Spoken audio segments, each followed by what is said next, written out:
Buenas noches, mis amados hermanos. Dios nos bendiga grandemente. Espero que todos se encuentren muy bien y bueno, que hayamos tenido una maravillosa semana la semana pasada y que esta semana estemos conducidos y con Cristo en nuestro interior. Recordemos, ¿no? Este versículo que nos da fortaleza y ánimo, que nos dice que con Cristo estoy juntamente crucificado. Ya no vivo yo, sino que Cristo vive en mí. Y es la única manera, hermanos, de enfrentar los desafíos de cada día. ¿Ok? Porque realmente en nosotros no hay fuerzas, no hay fortalezas, no hay sabiduría, ni nada para enfrentar los desafíos que estamos viviendo cada día ya en este mundo que sabemos está en decadencia. Entonces, mis hermanos, para que entremos en materia, les voy a decir de qué se trata el video de este día. El video de este día tiene por título ¿Quién es el cuerno pequeño del cual habla la Biblia en Daniel capítulo 7? Recuerden que hace unos 15 días que estudiamos que si Dios había revelado la historia universal en la palabra de Dios, que vimos que lo reveló, ¿verdad? A través del sueño de Nabucodonosor. Después lo confirmó con un sueño que tuvo Daniel. Y luego también lo reconfirmó una tercera vez con la visión de Juan, que la reveló en Apocalipsis capítulo 13. Entonces vemos que está revelado la historia de la humanidad en Daniel capítulo 2, Daniel capítulo 7 y en Apocalipsis capítulo 13 en parte, ¿verdad? Parte de la historia, porque toda la Biblia nos habla de la historia de la humanidad. Entonces, bueno, fíjense, hermanos. El tema de hoy es por demás interesante, es un poco extenso. Voy a tratar de avanzar rápidamente para que podamos cubrirlo en su totalidad. Entonces, bueno, iniciamos con una oración, como siempre, porque no podemos estudiar la Biblia sin oración. Oremos. Padre nuestro que estás en el cielo, alabado y glorificado sea tu nombre. Señor Dios, en este momento estamos delante de ti para darte las gracias por este día, Señor, y para darte las gracias por esta bendita oportunidad que me permites de compartir tu palabra con todos mis hermanos. Te pido perdón por mis pecados, oh Dios, y me coloco en tus manos. Creo, Dios, en esa purificación que está haciendo Jesús hoy día en el lugar santísimo, purificando el santuario y a la vez purificando mi corazón de toda conciencia de pecado para culminar esa maravillosa obra, para hacerme parte de ese pueblo victorioso en esta última generación. Gracias, Padre, te damos porque sabemos que tu Santo Espíritu nos guiará en el estudio de tu palabra. Confiamos en ti, confiamos en tus promesas y en tu guía, Señor. Ayúdanos siempre. Lo pedimos en el nombre de Jesús. Amén y amén. Bueno, mis hermanos, ya que les comenté que el tema es algo largo, bueno, vamos a ir iniciando de una vez. Entonces, ¿quién es el cuerno pequeño del que habla la Biblia, del cual habla la Biblia en Daniel capítulo 7? Entonces, para poder responder esta pregunta, debemos ir necesariamente ¿a dónde? A la Biblia y ver el origen del cuerno pequeño y sus características para poder identificarlo.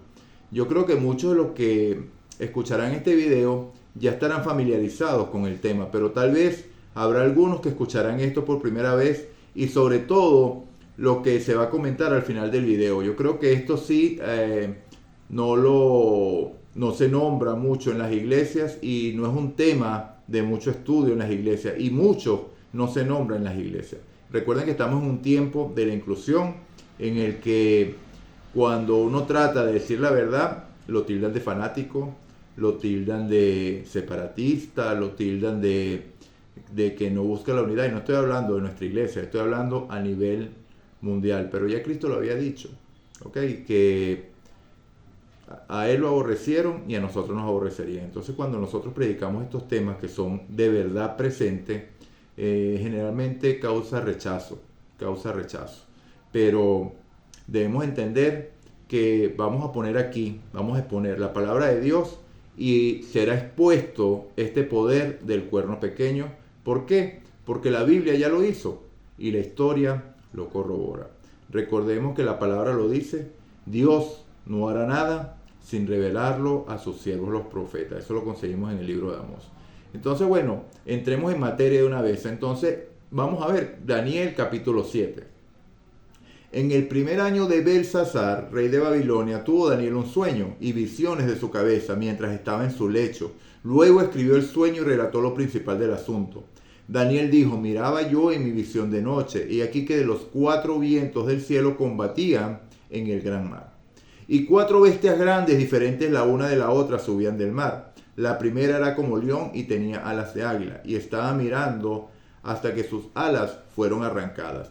Y fue levantada del suelo y se puso enhiesta sobre los pies a manera de hombre, y le fue dado un corazón de hombre. He aquí otra segunda bestia, semejante a un oso, la cual se alzaba de un costado más que del otro, y tenía en su boca 3 costillas entre sus dientes. Le fue dicho: levántate, devora mucha carne. Después de esto miré, y aquí otra semejante a un leopardo, que con 4 alas de aves en sus espaldas. Tenía también esta bestia 4 cabezas, y le fue dado dominio. Después de esto miraba yo en las visiones de la noche, y aquí la 4ª bestia, espantosa y terrible, y en gran manera fuerte, la cual tenía unos dientes grandes de hierro, devoraba y desmenuzaba, y las sobras hollaba con sus pies. Y era muy diferente de todas las otras bestias que vi antes, y tenía 10 cuernos. En esto es que nos vamos a enfocar hoy. Mientras yo contemplaba los cuernos, he aquí que otro cuerno pequeño salía entre ellos. Delante de él fueron arrancados 3 cuernos de los primeros, y aquí que este cuerno tenía ojos como de hombre y una boca que hablaba grandes cosas. Ya Daniel, desde un principio, ¿verdad?, en el versículo 8 del capítulo 7, empieza a dar ciertas características de este cuerno pequeño. Y fíjense que estamos repasando la parte de la historia. Dijo las 4 bestias que representaban los 4 imperios mundiales: Babilonia, Medo-Persia, Grecia, Roma, y la combinación, ¿verdad?, de los pies de hierro con barro cocido que vio Nabucodonosor en su sueño. Que de eso se trata estos 10 cuernos y el cuerno pequeño. Es la representación de lo que vio Daniel. Fíjense, características ya.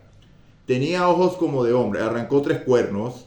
Tenía ojos como de hombre y una boca que hablaba grandes cosas. Entonces, como dice, ya estudiamos en temas pasados que Dios reveló la historia humana a Nabucodonosor por medio de la gran imagen conformada por 5 materiales: oro, plata, bronce, y hierro y barro cocido.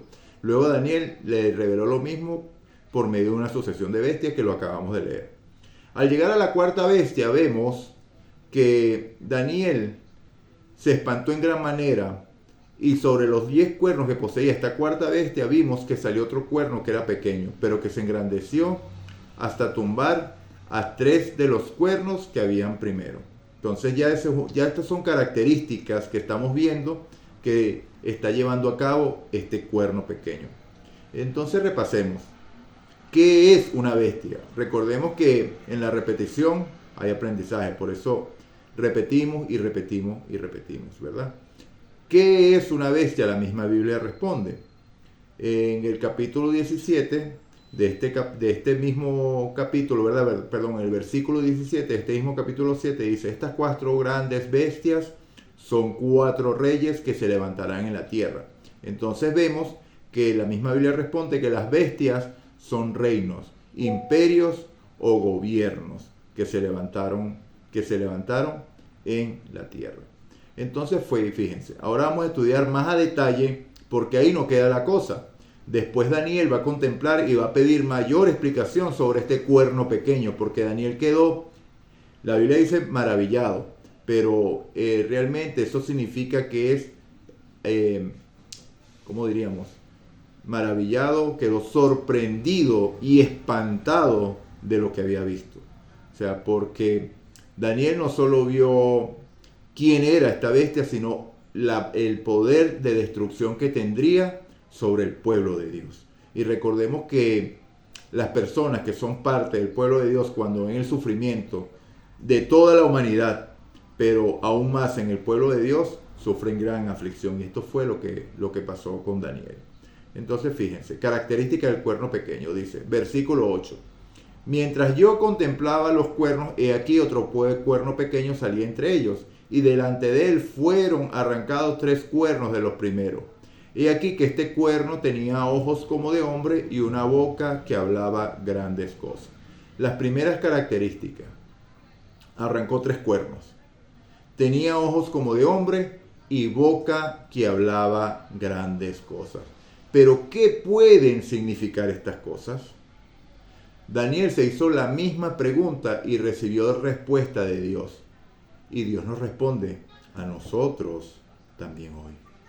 Entonces fíjense, seguimos. Ahora vamos con el versículo 19 de Daniel capítulo 7. Entonces tuve el deseo de saber la verdad acerca de la cuarta bestia, dijo Daniel, que era tan diferente de todas las otras, espantosa en gran manera, que tenía dientes de hierro y uñas de bronce que devoraba y desmenuzaba, y las sobras hollaba con sus pies. Y asimismo acerca de los 10 cuernos que tenía en su cabeza, y del otro que le había salido, delante del cual habían caído 3. Y este mismo cuerno tenía ojos y boca que hablaba grandes cosas, y parecía más grande que sus compañeros. Fíjense cómo la Biblia empieza a esbozar un poquito más ya. ¿Ok? De estos 10 cuernos tenía en su cabeza, otro había salido, del cual habían caído 3, y este mismo tenía ojos y boca que hablaba grandes cosas, y parecía más grande que sus compañeros. Y veía yo que este cuerno hacía guerra contra los santos y los vencía. Otra característica más. ¿Ve? Hacía guerra contra los santos. ¿Contra quién? Contra los santos, nada más y nada menos. Y no solo que hacía guerra, sino que los vencía. Ya más o menos te va figurando, pensando en la historia, de qué poder estamos hablando. ¿Qué poder le hacía guerra a los santos y los vencía? ¿En qué momento de la historia vimos algo parecido? Ya vamos a aclarar el asunto. Versículo 23. Y dijo así: la cuarta bestia será un cuarto reino de la tierra, el cual será diferente de todos los otros reinos. Y toda la tierra devorará, trillará y despedazará. Y los 10 cuernos significan que de aquel reino se levantarán 10 reyes. Fíjense cómo la misma Biblia ya va aclarando el asunto. Entonces, ¿qué significaban esos 10 cuernos? 10 reyes. ¿Okay? Y tras ellos se levantará otro ¿qué? Otro rey, el cual será diferente de los primeros. ¡Wow! Así como la cuarta bestia era diferente a las otras 3, este cuerno es un rey, pero un rey diferente a los otros 10. ¿Okay? Y a 3 reyes derribará. Ahora entienden de qué se trataba eso de que salió un cuerno y cayeron 3 cuernos. Que se levantará un rey que tumbará o derribará a 3 reyes, de los 10 primeros que se habían levantado. Y hablará palabras contra el Altísimo, y a los santos del Altísimo quebrantará, y pensará en cambiar los tiempos y la ley, y serán entregados en su mano hasta tiempos y medio tiempo. Entonces, bueno, mis hermanos, aquí ya se hace una mirada general de qué es lo que está pasando. O para que nosotros podamos hoy, recordemos que el libro de Daniel estuvo sellado hasta el tiempo del fin. No significa esto que en el pasado no habían identificado ese cuerno pequeño, pero cuando digo que el libro de Daniel está sellado hasta el fin, muchas de las verdades que están en el libro de Daniel no podían ser reveladas hasta el tiempo del fin. Mis hermanos, en este tiempo. Ya estamos en el tiempo del fin. Y el que dude cualquier cosa, el que dude sobre esta situación, nada más ve alrededor. Y dése cuenta cómo Mateo 24 se está cumpliendo, pero paso a paso. Entonces, bueno, empecemos a esbozar cada una de estas características. Y como dije, Dios nunca hace nada sin revelarlo a sus siervos los profetas. Entonces eso lo vemos en Amós capítulo 3, versículo 7. Entonces, dado que ya tenemos suficiente revelación bíblica, podemos empezar a revisar la historia para conocer a quién reveló Dios como este cuerno pequeño. Para eso están estas características, para que con su cumplimiento nosotros verifiquemos quién es este cuerno pequeño. Por eso es que este libro estaba sellado hasta el tiempo del fin, hermano. Bueno, entonces fíjense. Primera característica, y los 10 cuernos significan que de aquel reino se levantarán 10 reyes, y tras ellos se levantará otro, el cual será diferente a los primeros, y a 3 reyes derribará. ¿A qué se refiere esto? Ya vimos en el estudio previo que la cuarta bestia descrita en el sueño de Daniel y el hierro en la estatua del sueño de Nabucodonosor representaba ¿a quién? Al Imperio Romano, ¿verdad? Que reinó o dominó desde el año 168 a.C. hasta el año 476 después de Cristo.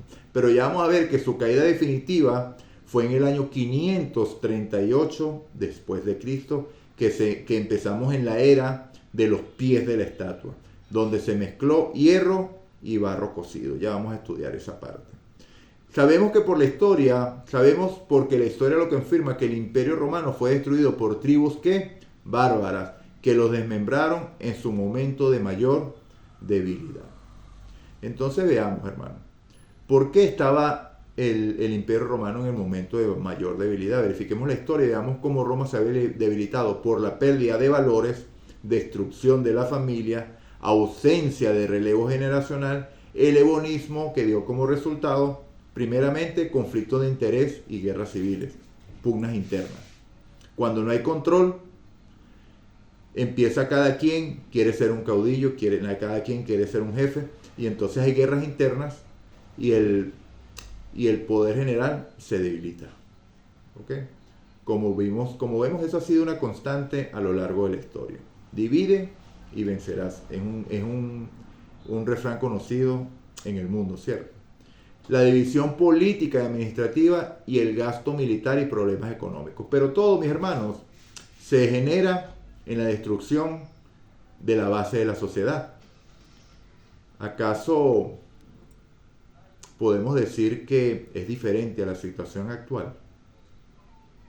¿Será que estamos a punto de un cambio en la historia? Porque las mismas características que se dieron para la caída de Roma se están dando hoy día. La familia está siendo destruida, que es la base de la sociedad. Y cuando la familia es destruida, ¿qué es destruida? La sociedad. Cuando la sociedad es destruida, ¿qué se destruye? Las naciones, la cultura, las naciones. Entonces, ¿qué queda? Entonces vemos que Roma, siendo un imperio poderoso, como lo vemos en la historia, ¿cierto? Muy poderoso el Imperio Romano, por la destrucción de la familia principalmente, finalmente vino su desmembramiento. Podríamos decir, se enfrentó a grandes imperios. Roma venció a los griegos. O sea, se impuso después del imperio griego. Sabemos quién fue Alejandro Magno, ¿cierto? Sabemos que después que muere Alejandro Magno, el imperio se divide en 4 reyes. Y a partir de allí empieza el surgimiento de Roma. Entonces, bueno, mis hermanos, Roma, siendo un imperio tan poderoso, finalmente fenece en manos ¿de qué? De tribus, clanes bárbaras. O sea, ¿qué significa cuando nosotros leemos o escuchamos la palabra bárbara? Que nos llega a la mente, que son capaces de absolutamente todo, ¿cierto? Entonces, de un imperio debilitado es atacado por las tribus bárbaras, entre las cuales destacan, vamos a ver cuáles eran estas tribus bárbaras: los visigodos, los vándalos, ostrogodos, lombardos, francos, burgundios, suevos, anglosajones, alamanes y érolos. Estas 10 tribus bárbaras, con ese nombre se les conoce, y son el fundamento de las naciones europeas de la actualidad. ¿Quiénes son los anglosajones, hermano? Los ingleses, ¿cierto? ¿Quiénes son los alamanes?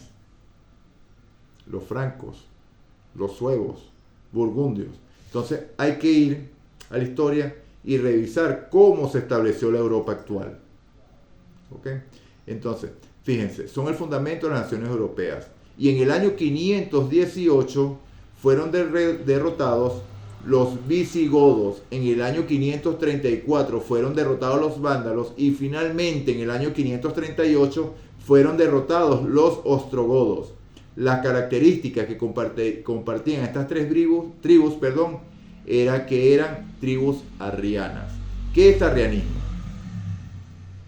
Creían en las doctrinas del presbítero Alejandro Arrio, ¿okay? Que sostiene que Jesucristo es el Hijo de Dios procedente del Padre, pero no eterno, sino engendrado por el Padre antes de que Dios creara el tiempo. ¿Right?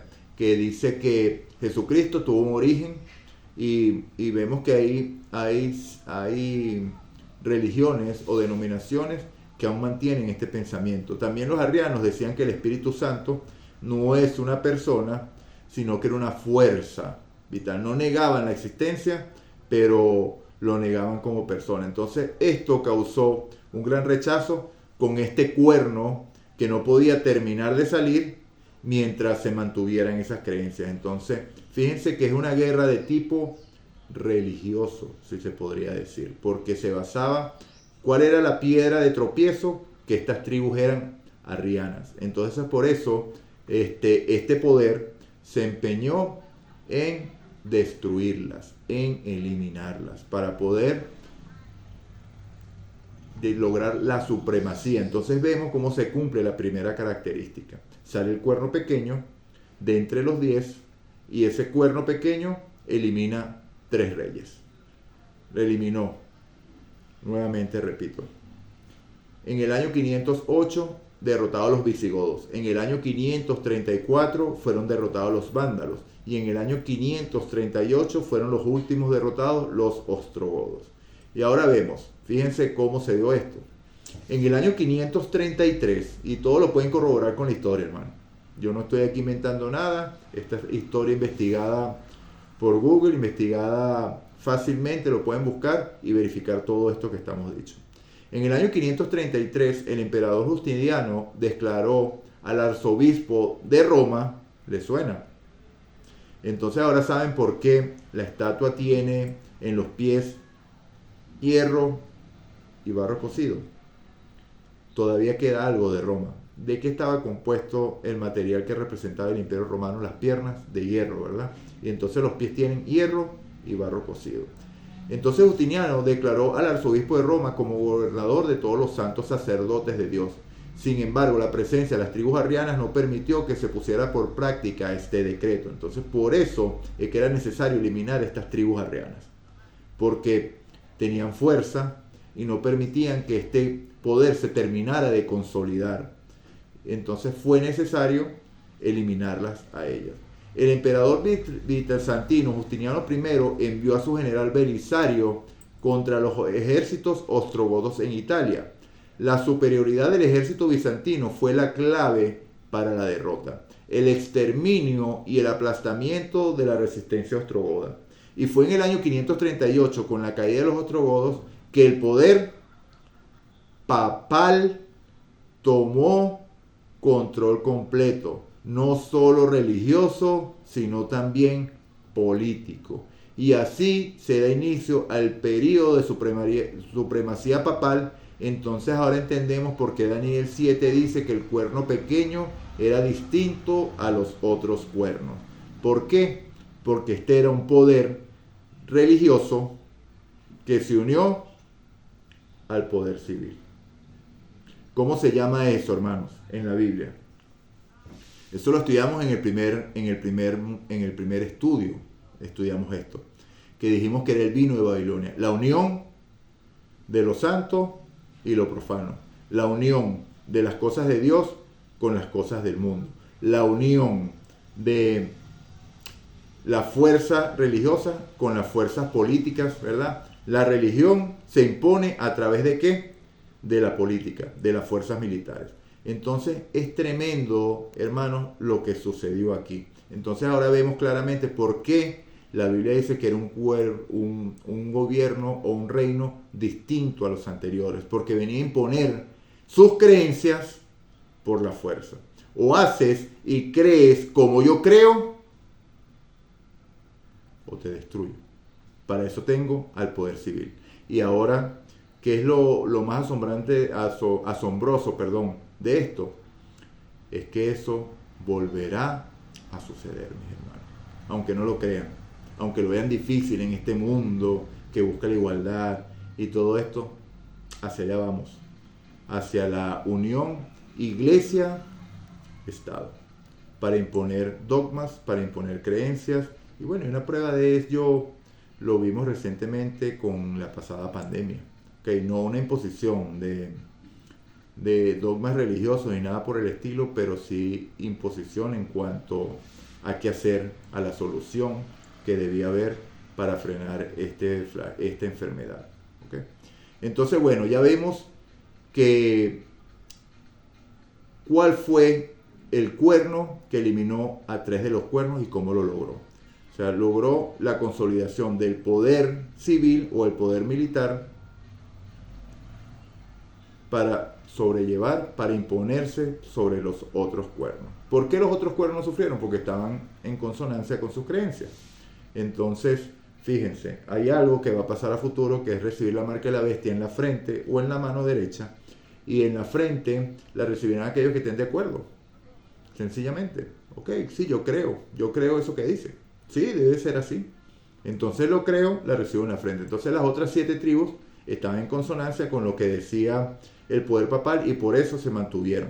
Por eso el poder papal pudo gobernar con eso. Y a partir de allí, ¿qué vemos?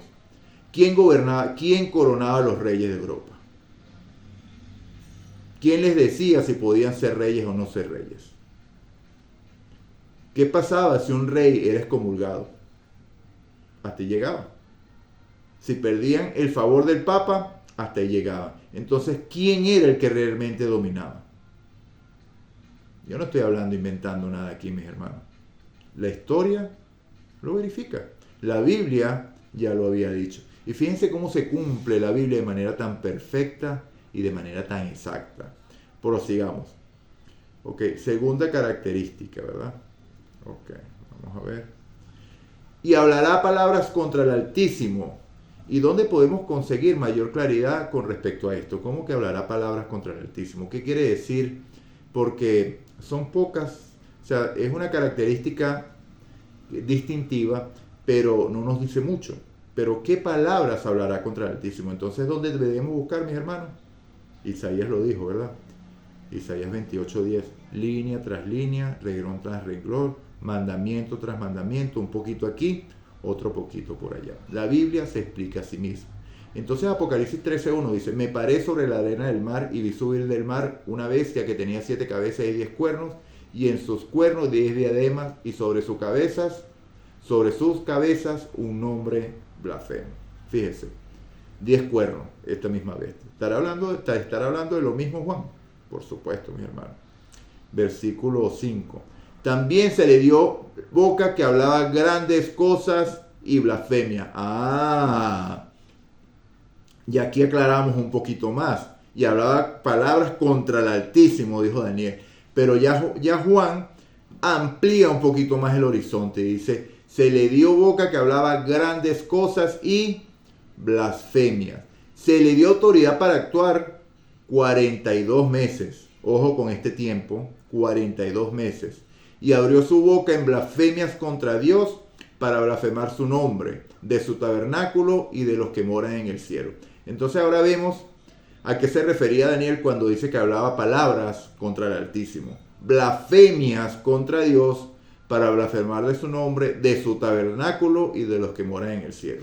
Y fíjense que me llama la atención, mis hermanos. ¿Qué significa hablar mal o hablar blasfemia del tabernáculo de Dios? ¿Qué es el tabernáculo de Dios?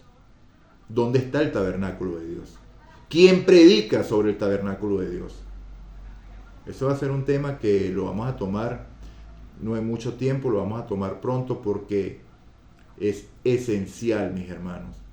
Y hay una sola iglesia que predica sobre este tabernáculo, sobre el santuario terrenal, y vemos que es totalmente bíblico porque Juan da muestra de este lugar y el libro de Hebreos nos lo detalla completamente. ¿Okay? El libro de Hebreos detalla la obra del sumo sacerdote en el santuario que no levantó el hombre, sino Dios, del cual era figura el que estuvo en la tierra. Entonces, bueno, pero eso es asunto de otro estudio. Bueno, fíjense, blasfemia contra Dios, contra el tabernáculo y de los que moran en el cielo. ¡Wow! Este cuerno pequeño hablaba palabras contra el Altísimo. Esto lo vemos en Daniel 7, versículo 25. Hablar palabras contra el Altísimo significa que es un poder blasfemo. La definición bíblica de blasfemia es que un mero hombre se haga pasar por Dios y pretenda perdonar pecados. ¿Sorprendidos? ¿Qué es blasfemia? Hacerse pasar por Dios y pretender perdonar pecado.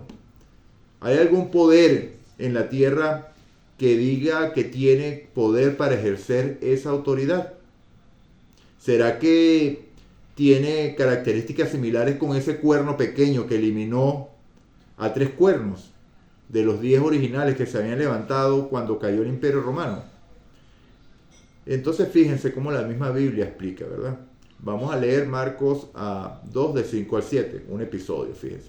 Al ver la fe de ellos, dijo el paralítico: hijo, tus pecados te son perdonados. Estaban allí sentados algunos de los escribas, los cuales cavilaban en sus corazones. ¿Por qué hablaste así? Blasfemia dice. ¿Quién puede perdonar pecados sino solo Dios? ¿Quién puede perdonar pecados sino solo Dios? Entonces, ¿cómo es eso de que las personas acuden a un lugar, se arrodillan y le cuentan sus pecados a otro hombre? Y este hombre le dice que haga esto o aquello y los pecados le son remitidos, le son perdonados. ¿Cómo define eso la Biblia? Blasfemia, mis hermanos. Es una blasfemia. Porque el único que puede perdonar pecados es Dios. Entonces, cuando nosotros o cualquier hombre hace eso, asume el lugar de Dios. Blasfemia. ¿Ok? Y disculpen que lo diga, pero estoy nada más repitiendo lo que la Biblia ya dijo, mis hermanos. Y fíjense, aquí viene otra cita bíblica, ¿verdad? Que define también lo que es blasfemia. Esta la vemos en Juan capítulo 10, versículos 32 y 33. Y dice así: Jesús les respondió: muchas buenas obras os he mostrado de mi Padre. ¿Por cuál de ellas me apedreáis? Recordemos que Jesús hacía grandes milagros y los fariseos querían acabar con él, querían apedrearle. Entonces en ese momento le te vamos a apedrear, y Jesús le dice: pero ¿por cuál de las obras que yo he hecho me van a apedrear? Y ellos le dijeron: no te apedreamos sino por buena obra, sino por la blasfemia, porque tú siendo hombre te haces Dios. Entonces ahí están las dos características, hermano. Siendo hombre, perdonar pecado, y decir que eres Dios o que eres semejante a Dios. ¿Ok? Blasfemia es que un mero hombre se haga pasar por Dios y pretenda perdonar pecado. Los fariseos le aplicaban este término a Jesús, aunque evidentemente que él es... ¿Quién es Jesús? Es Dios, y por eso podía hacerlo. Y posee poder personal para perdonar pecados. Lo vemos en Juan 1, del 1 al 3. En el principio era el verbo, y el verbo estaba con Dios, y el verbo era Dios. ¿Ok? Entonces, pero el profeta Daniel habla de un poder apóstata que usurpa el lugar que le corresponde a Dios. Entonces vemos, hermano, que dos características que definen quién es este poder, quién es este cuerno pequeño del cual nos habla la Biblia, que está destacando. Entonces vemos que la mente humana actual está dominada por las películas de Hollywood y no por la Biblia. Y al decir la palabra anticristo, pensamos que es que se opone a Cristo, pero no necesariamente indica esto, sino que la verdadera palabra que significa anticristo es que ocupa el lugar de Cristo y se autodomina Dios en la tierra. Y recordemos que ya Pablo nos había advertido esto. En 2 de Tesalonicenses capítulo 2, vemos que ya Pablo había dicho, fíjense lo que había dicho Pablo en 2 de Tesalonicenses capítulo 2, versículo 3. De ninguna manera se dejen engañar. Les repito las palabras de Pablo hoy. De ninguna manera se dejen engañar. Porque ese día no vendrá. ¿Cuál día? El día de la venida de Cristo. Recordemos que 1 de Tesalonicenses culmina diciendo que viene la venida del Señor. No ignoremos acerca de los que duermen, lo estudiamos la semana pasada, que la muerte es un estado de sueño, de inconsciencia, ¿cierto? No ignoremos acerca de los que duermen, porque la venida del Señor es pronta, y el mismo Señor con voz de arcángel, con voz de trompeta, con voz de mando, con voz de arcángel y con trompeta de Dios descenderá del cielo. Los muertos en Cristo resucitarán primero. Entonces la esperanza de los tesalonicenses era ese encuentro con Jesús. Y entonces se agitó y ellos pensaban que Jesús venía en su tiempo. Entonces Pablo les revela: no se dejen engañar, porque ese día no vendrá sin que antes venga la apostasía y se manifieste el hombre de pecado, es decir, el hijo de perdición. Este es otro nombre para el cuerno pequeño, hermano. Pablo está hablando de lo mismo que estaba hablando Daniel, el cual se opone y se enfrenta a todo lo que se llama Dios o es objeto de culto. ¿Por qué? Porque impone su culto por encima del culto bíblico. ¿Okay? Llega al grado de sentarse en el templo de Dios y de ocupar su lugar. Hay un hombre que dice ser Dios en la tierra. ¿Cierto o falso? ¿Okay? O que ocupa el lugar de Dios en la tierra. O es el vicario de Dios en la tierra. ¿Okay? No se acuerdan de que cuando yo estaba todavía con ustedes les advertía esto. Ahora ustedes saben bien qué es lo que lo detiene, a fin de que a su debido tiempo se manifieste. Porque el ministerio de la iniquidad ya está en acción. Fíjense, está hablando Pablo cuando él vivía. Y este poder estaba actuando. Pero como estamos dominados por Hollywood, la gente piensa que ese poder del anticristo va a ser un hombre que se va a levantar. No voy a decir nombres acá para que el video no pueda ser reprimido, ¿verdad? Que se va a levantar y se va a sentar en el tercer templo en Jerusalén, que van a levantar. Mentiras, mis hermanos. No se dejen engañar. Aquí repito las palabras de Pablo. No se dejen engañar, porque ese día no vendrá si que antes venga la apostasía. No se acuerdan de que yo cuando estaba con ustedes hace más de 2000 años les advertía de esto. Y ahora ustedes saben bien qué es lo que lo detiene. ¿Qué es lo que lo detenía en ese tiempo? El Imperio Romano, que todavía mandaba y no se podía levantar ese cuerno pequeño. Al caer el Imperio Romano, ¿qué sucedió? Surgió el cuerno pequeño. Sencillo de entender las escrituras, mi hermano. Ajá. Porque el misterio de la iniquidad ya está en acción, solo que en este momento hay quien lo detiene, ya lo dije, el Imperio Romano, hasta que a su vez se ha quitado de en medio. Fue quitado en el año 476 y en el año 538 se instituye el poder del cuerno pequeño. Entonces ahora entienden, bueno, el nombre lo digo después, que dice y romana. Ok, no me refiero a la institución, sino a la conducción. Okay. En los tiempos de Pablo lo detenía el Imperio Romano, pero vemos que una vez que fue caído, el poder papal se manifiesta y usurpa el lugar de Dios. No quise hacer esto más largo, hermanos, porque podemos conseguir muchas citas en internet que revelan de sacerdotes que dicen que sin reparo, de que el Papa es infalible, de que el Papa ocupa el lugar de Dios en la tierra, de que el Papa puede hacer y deshacer con la ley de Dios, porque es Dios en la tierra, etcétera, etcétera, etcétera. Ok, entonces sigamos. La misma Iglesia Católica dice que el Papa puede modificar la ley divina, ya que su poder no es de hombre sino de Dios y actúa como vicerregente de Dios sobre la tierra con el más amplio poder de atar y soltar a sus ovejas. Cualquier cosa que se diga que hace el Señor, Dios mismo y el Redentor, eso hace su vicario, con tal que no haga nada contrario a la fe. Eso lo vemos en la traducción de Lucio Ferraris, el Papa II, la Prompa, en la Biblioteca Sexta, páginas 25 al 29. Esta es una cita, una sola que incluí para no ser esto tan extenso, pero como esta se consiguen muchísimas. Entonces vale más simplemente con investigar. Tercera característica, a los santos del Altísimo quebrantarán, serán entregados en sus manos tiempos y medio tiempo. Apocalipsis capítulo 13.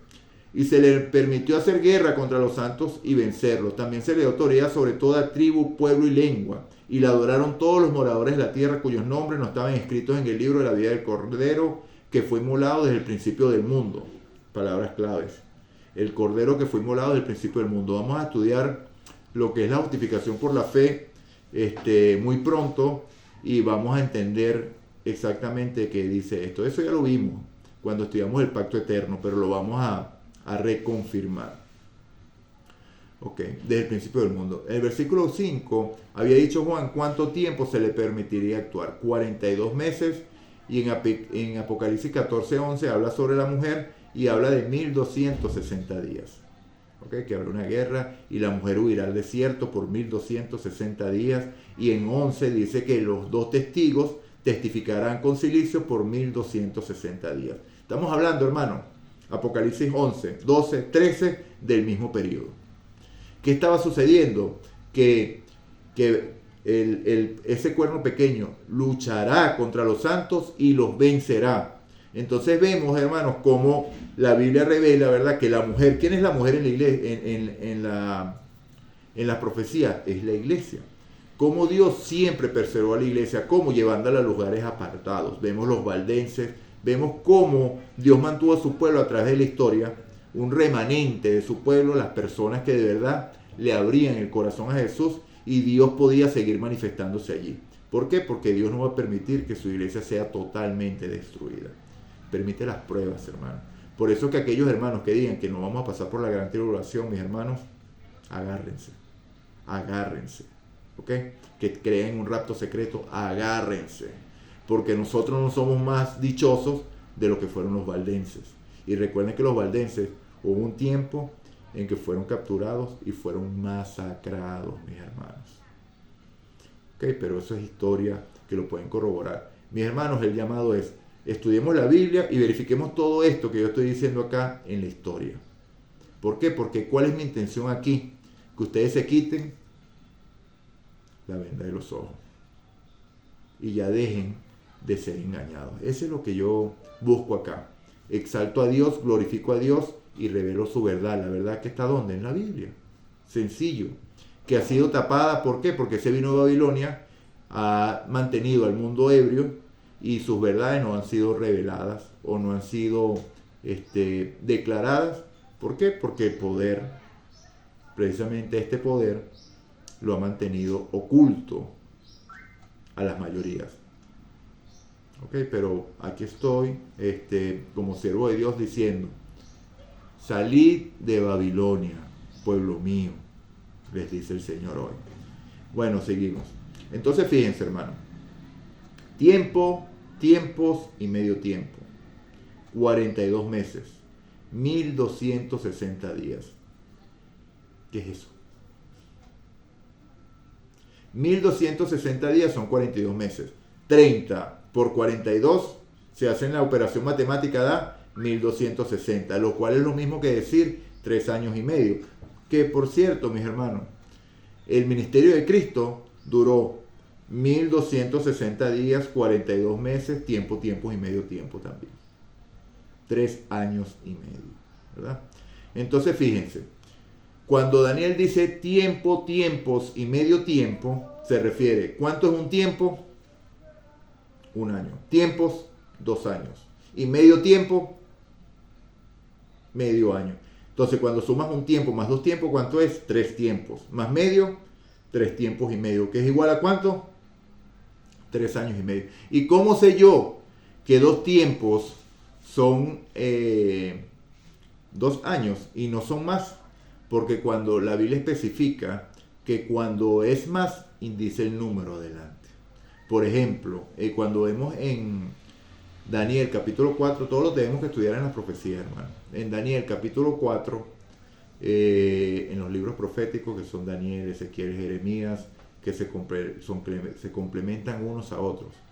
Cuando vemos en Daniel capítulo 4, dice que la profecía sobre Nabucodonosor, que sería entregado, perdería la razón por 7 tiempos, que significaba 7 años. Entonces, cuando dice tiempos, si son diferentes a 2 años, diría 3 tiempos, 4 tiempos, 5 tiempos, pero aquí dice tiempo, tiempos y medio tiempo. 3 tiempos y medio, 3 años y medio. 42 meses, 1260 días. Es el mismo periodo. Pero se refiere a días literales. Vemos que no. El principio bíblico en los tiempos proféticos con respecto a esto, lo vemos, la misma Biblia, hermano, como siempre. Números 14:34, fíjense. Conforme el número de los días de los 40 días en que reconociste la tierra, llevaré vuestras iniquidades 40 años. 1 año por cada día y conoceré mis castigos. Este es el contexto de cuando fueron los 12 espías a reconocer la tierra de Canaán. Y estuvieron 40 días por allá. Cuando llegaron, hicieron que el pueblo temiera, el pueblo buscara devolverse. Y entonces Dios les dijo, ya no van a entrar. ¿Cuánto tiempo estuvieron los espías en Canaán? 40 días. Bueno, por cada día va a ser 1 año, lo dijo Dios. ¿Ok? Ahora vemos, ¿dónde lo podemos ver? En Ezequiel 4, versículo 6 también.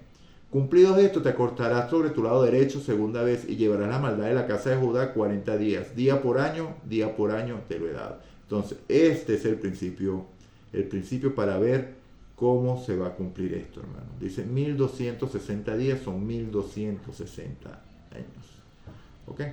Entonces, en conclusión, podemos ver que el principio día por año está ampliamente respaldado por la Biblia, aunque la conclusión más poderosa es que las profecías se han cumplido y que aplica este principio y cuadran perfectamente con los acontecimientos.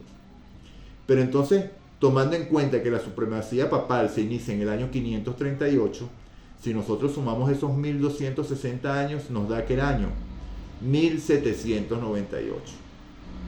Interesante, ¿no? ¿Y qué sucedió en el año 1798 que sea concerniente al poder papal? Porque ya descubrimos que este cuerno pequeño es el poder papal, ¿cierto? ¿Cómo perseguía el cuerno pequeño a los santos del Altísimo y los vencía? Hace falta indagar, hermano. ¿Qué hacían con los que ellos llamaban herejes? Los quemaban, les cortaban la cabeza y finalmente se impuso la llamada Santa Inquisición.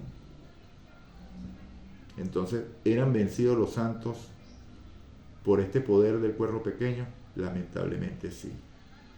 Pero mientras más perseguía la iglesia, hermano, más crece. Lo vemos cuando en el tiempo del Imperio Romano, que los cristianos eran metidos eran asesinados y masacrados por todas partes, y mientras más mataban, más salían.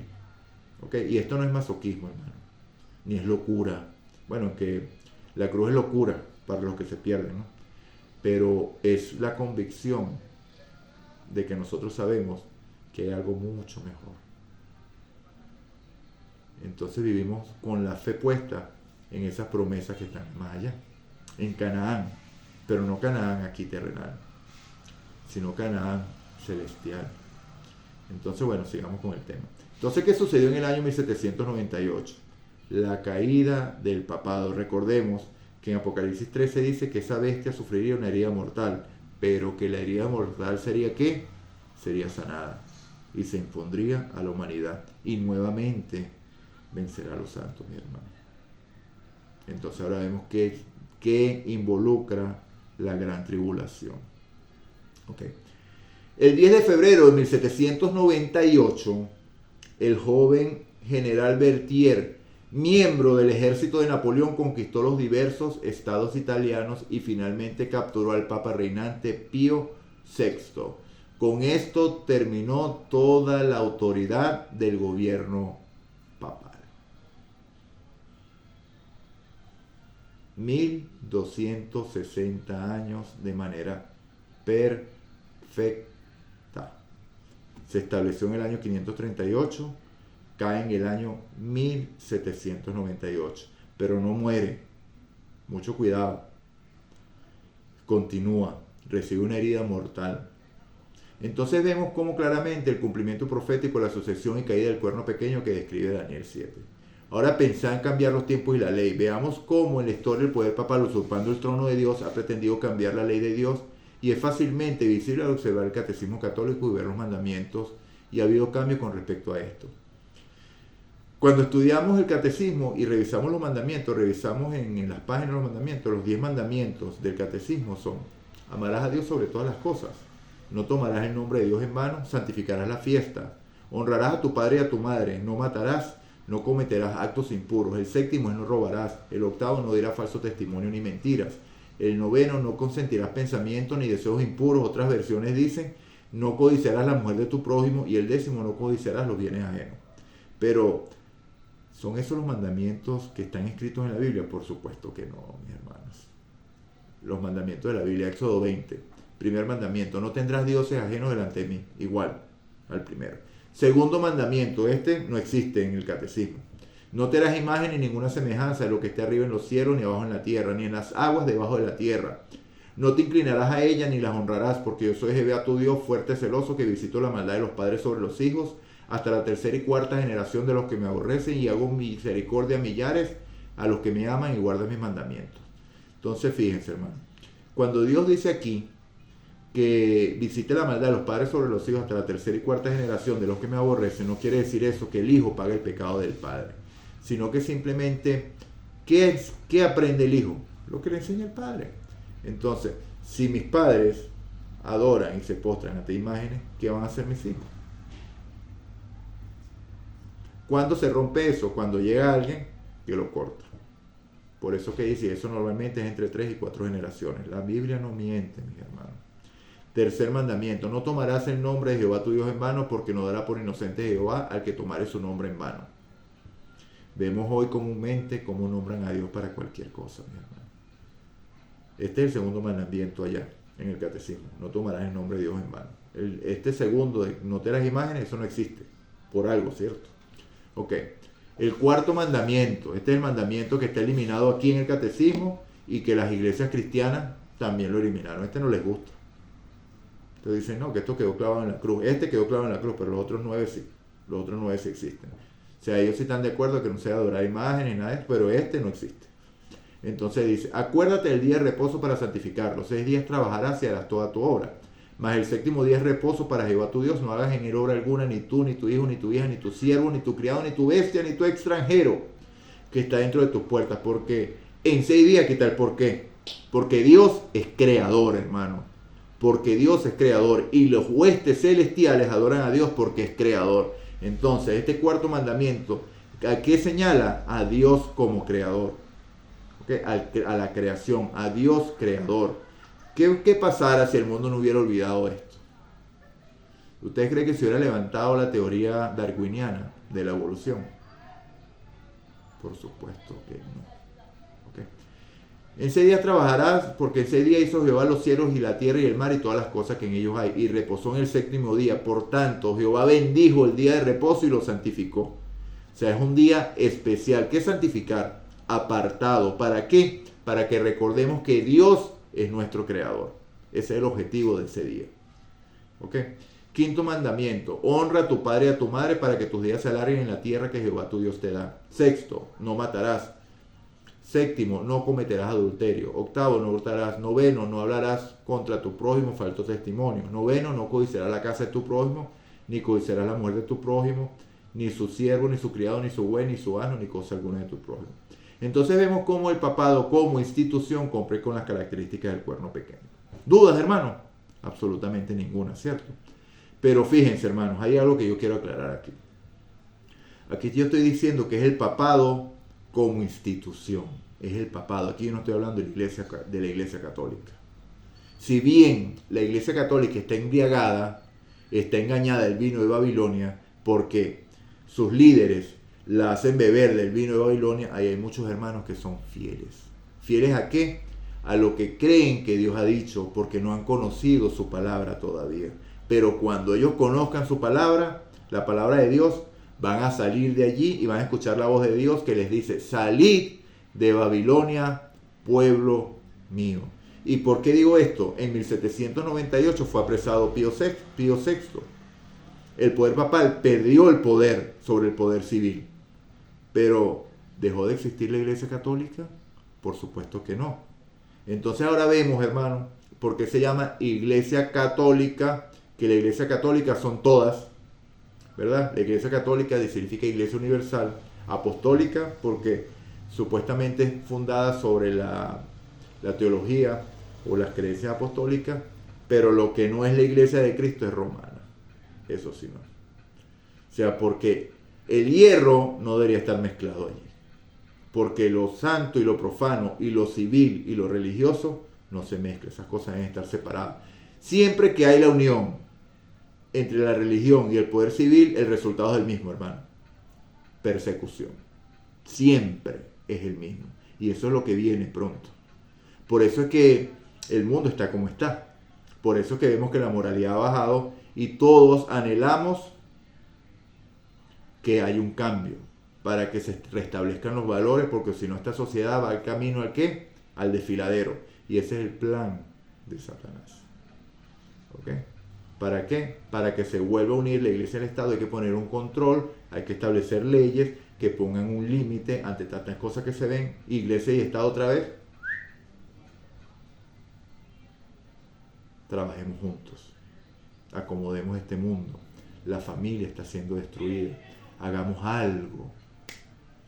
De forma, bonito, pero de fondo, dominio, sometimiento.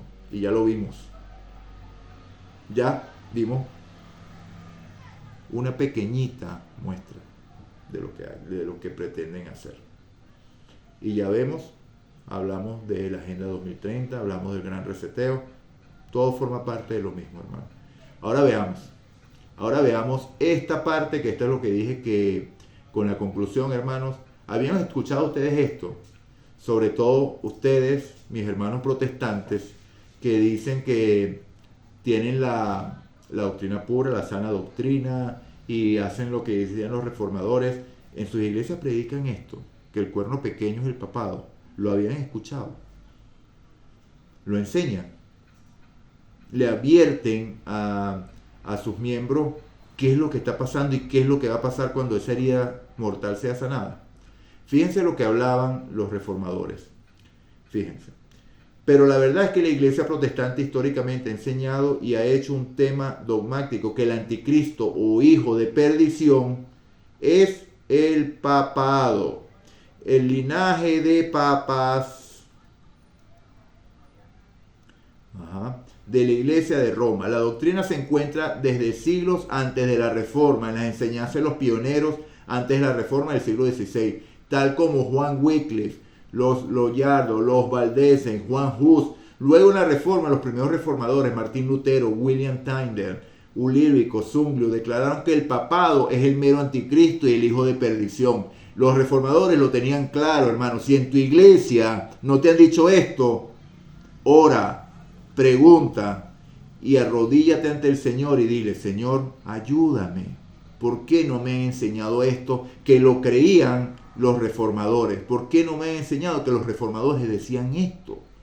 Yo no te estoy diciendo que me creas a mí. Ve la Biblia, ve la historia. Y esto es parte de la historia. ¿Ok? El papado es el mero anticristo y el hijo de perdición. Luego Juan Calvino, Juan Knox y todos los reformadores calvinistas fueron unánimes en la misma doctrina. Esto se encuentra en sus obras, pero también en las confesiones de fe de las iglesias reformadas. Digo con seguridad, por lo tanto, que quien quiere que se llame obispo universal o hasta desea en su orgullo ser llamado tal es el precursor del anticristo. Esto lo dijo Agustín de Hipona. Y aquí nombro a Agustín de Hipona porque este es un pensamiento, recordemos que la Biblia lo dice, ¿no? Examinémoslo todo, retengamos lo bueno, desechemos lo malo. Y aquí Agustín de Hipona dijo algo que era una verdad. No porque me guste a mí, sino porque ya descubrimos que por las características bíblicas de este cuerno pequeño lo definieron claramente y fácilmente. Y la historia verificó que esto era totalmente cierto. Pero, ¿qué dijo Agustín de Hipona que no me gusta o que es una falsa doctrina? El pecado original, hermano. Pero eso lo vamos a estudiar en otro momento. Entonces, tomamos lo bueno, desechamos lo malo, como dice la Biblia. Segundo, el demonio ya no reina en uno, pero en dos sacerdotes para que los hombres puedan más fácilmente vencer ambos en el nombre de Cristo. Ahora es el anticristo dividido y uno lucha contra el otro. Eso lo dijo John Kinfrey, comentario sobre la división de los papas en la Gran Cisma. Eso fue en los años 1378 y 1415, que habían dos papas. O sea, que querían disputándose el poder. Eso habría que verificar una historia. O sea, no lo quise meter porque se alargaría esto muchísimo más. Pero sí. Luego vino el Papa a este verso, Mateo 15, eres Pedro y sobre esta piedra edificaré mi iglesia, congregación o iglesia. Miren, dice el anticristo, la bestia carnal, Pedro es la piedra sobre la cual la iglesia de Cristo es edificada y yo soy su sucesor y la cabeza de la iglesia de Cristo. Este pensamiento es de William Tyndale en su obra La práctica de los pecados. Tratado de Juan Calvino, volumen 1, páginas 219 y 220. Niego que él es el vicario de Cristo, esto lo dijo Calvino. Él es el anticristo y niego que es la cabeza de la iglesia. Fíjense cómo Calvino lo decía sin pelos ni señal, sin pelos. Él es el anticristo. Entonces decimos, como estamos acostumbrados a Hollywood, decimos que el anticristo va a ser un personaje que se va a levantar por allá, que falta poco después de que la iglesia sea arrebatada y todo aquello, se va a sentar en el templo de Salem. Mentira, mis hermanos, mentira. Aquí está el anticristo trabajando desde hace 1260 años. Herida mortal, recibe una herida mortal y la herida mortal será sanada. Entonces, mis hermanos, esto te lo digo yo para que abras los ojos.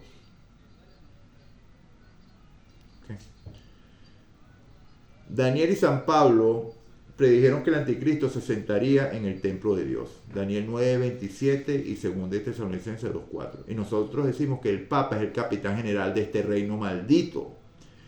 Paréceles a algunos que somos amigos de maldecir y muy atrevidos a llamar anticristo al romano pontífice.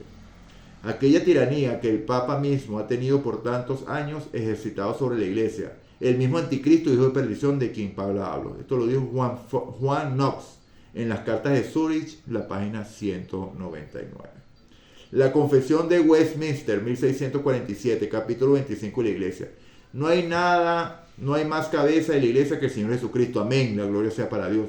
No puede en ningún sentido el Papa de Roma ser cabeza de ella, ya que es el anticristo. ¿Por qué? Porque ocupa el lugar que solo debe ocupar Cristo. Ocupa el lugar de Dios. Aquel hombre de pecado, hijo de perdición, que se exalta en la iglesia contra Cristo y contra todo lo que se llama Dios. Entonces, mis hermanos, no cabe duda que el cuerno pequeño del cual habla la Biblia y es el anticristo que nos advierte la Biblia y en los libros de Daniel, Apocalipsis, 2 Tesalonicenses y en las cartas de Juan, es que el poder papal. Espero que este video no lo eliminen, no lo anulen por esta verdad que estoy diciendo acá. Es el poder papal, pero todo no queda allí, mis hermanos. Ya esta es la parte negativa. Abriste los ojos, aprendiste algo nuevo hoy. Pero entonces Dios te dice hoy, recordemos que en todo se resume, este conflicto se resume en el capítulo, empieza la cisma del libro de Apocalipsis, el capítulo 12. El capítulo 13 empieza a desbaratar el conflicto, ¿verdad? Dice cómo se levantará la bestia, la imagen de la bestia, todos aquellos, cómo el papado va a imponer su dominio y cómo va a causar los daños a la tierra, cómo va a imponer su marca en la frente o en la mano. Entonces ahora pueden entender, cuando yo dije en la marca en la frente, creo en lo que dice este señor. En la mano no lo creo, pero me conviene. O sea, ¿por qué? Porque yo no quiero perder mis cosas, yo no quiero dejar de comprar ni vender, etcétera, etcétera. Pero eso lo vamos a estudiar en otro momento. Entonces, pero Dios, mis hermanos, que aquí está lo más maravilloso. Dios te dice hoy, la respuesta a este conflicto es el mensaje de los 3 ángeles. ¿Ok? Y vi volar por el medio del cielo otro ángel que tenía el evangelio eterno para predicarlo a los moradores de la tierra, a toda nación, tribu, lengua y pueblo, diciendo a gran voz: temed a Dios y darle gloria, porque la hora de su juicio ha llegado. Adorad a aquel que hizo el cielo, la tierra, el mar y la fuente de las aguas. ¡Upa! ¿Hacia dónde nos está llevando Dios aquí? ¿A quién debemos adorar? Al que hizo el cielo, la tierra, el mar y las fuentes de las aguas. ¿Ok? Entonces, ¿quién es este, mis hermanos? El Dios creador. Recordemos lo que dije de Apocalipsis 28 al 11. ¿Ok? Entonces, diciendo a gran voz, temer y darle gloria. ¿Ok? Otro ángel le siguió diciendo: ha caído la Babilonia, la gran ciudad, porque ha hecho beber a todas las naciones el vino del furor de su fornicación. Y el tercer ángel lo siguió y dijo: si alguno adora a la bestia, a su imagen, y recibe la marca en su frente o en su mano, él también beberá del vino de la ira de Dios, que ha sido vaciado puro en el cáliz de su ira, y será atormentado con fuego de azufre delante de los santos ángeles y del Cordero. Y el humo de su tormento sube por los siglos de los siglos. No tienen reposo ni de día ni de noche los que adoran a la bestia y a su imagen, ni nadie que reciba la marca o el número de su nombre. Aquí está la paciencia de los santos, los que guardan los mandamientos de Dios y tienen la fe de Jesús.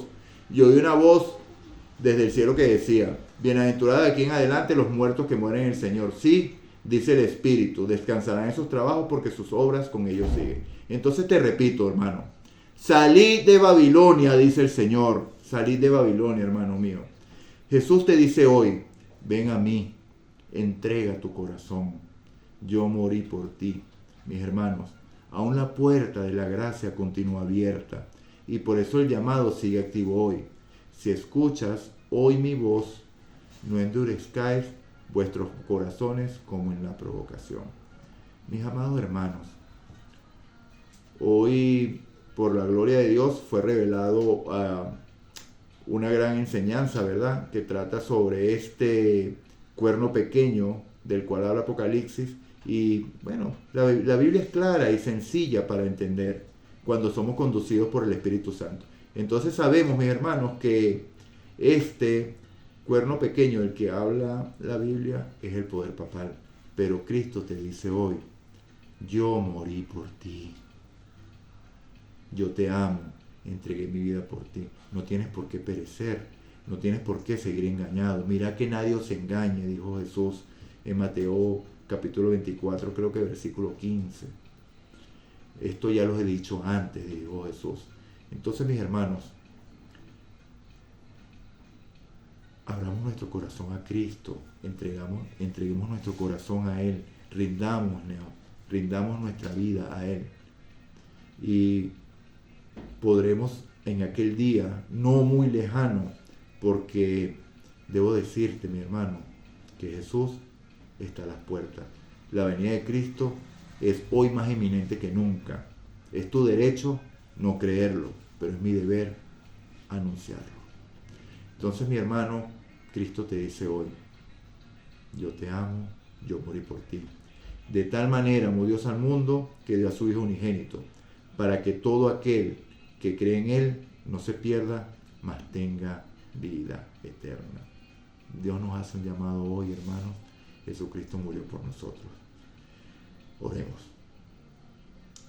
Padre nuestro que estás en el cielo, alabado y glorificado sea tu nombre.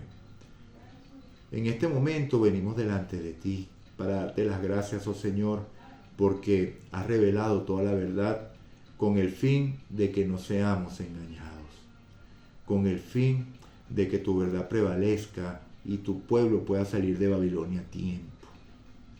Perdona nuestros pecados, oh Dios, y límpianos, oh Padre. Creemos, oh Dios, en esa limpieza que estás haciendo, esa purificación del santuario que estás haciendo hoy, Jesús, en el lugar santísimo del templo celestial. Una obra distinta, preparándonos para llevarnos al cielo en vida.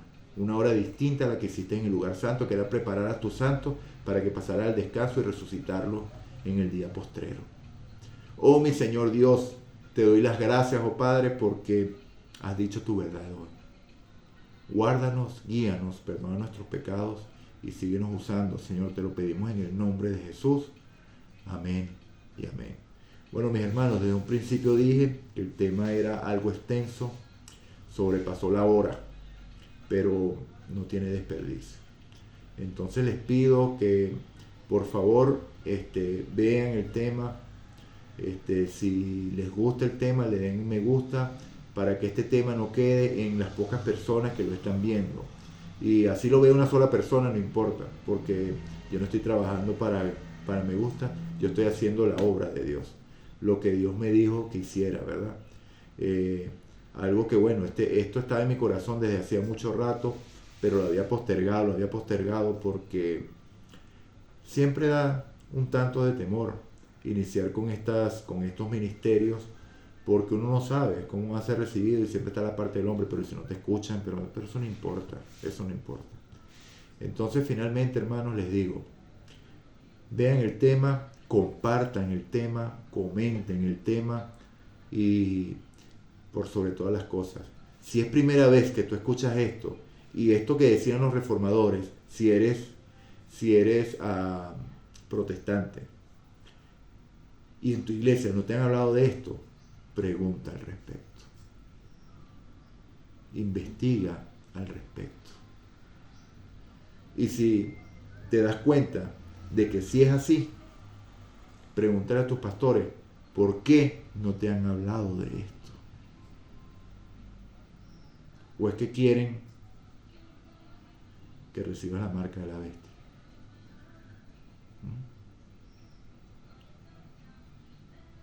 Momento de pensar. Bueno, mis hermanos, este ha sido otro programa de la gracia que salva y transforma. Un servidor, un siervo de Cristo, Tomás Olivieri, para el servicio de ustedes. Dios les bendiga, Dios les guarde, que pasen una buena noche.